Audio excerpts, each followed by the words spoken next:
আমাদের ছোট গাঁ, মাটির গন্ধে ভরা, শান্ত আর স্নিগ্ধ এই গ্রামটাই আমাদের সবচেয়ে আপন।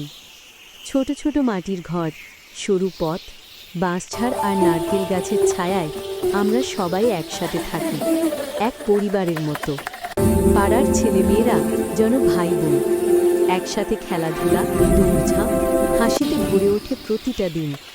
আর সকাল হলে হাতে হাত ধরে পাঠশালায় যাওয়া, তা যেন আমাদের ছোট বয়সের সবচেয়ে আনন্দের সময়। এই গায়ে ঝগড়া নেই, হিংসা নেই, শুধু বন্ধুত্ব আর স্নেহ। পিতামাতা আর গুরুজনের প্রতি আমরা শ্রদ্ধা করি মন থেকে, কারণ তারাই আমাদের জীবনের সঠিক পথ দেখান। আমাদের গ্রামটা যেন মায়ের মতো, তার আলো, তার হাওয়া প্রতিদিন আমাদের নতুন প্রাণ দেয়। মাঠ ভরা সোনালি ধান বাতাসে দুলে ওঠে সুরের মতো, দিঘির জলে চাঁদের কিরণ ঝিকিমিকি করে স্বপ্নের মতো লাগে। আম গাছ, জাম গাছ, বাঁশঝাড় সবাই যেন আমাদের আপন বন্ধু।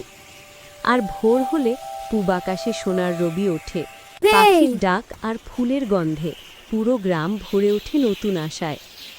এটাই আমাদের ছোট গাঁ, ভালোবাসা, শান্তি আর স্বপ্নে মোড়া এক ছোট স্বর্গ।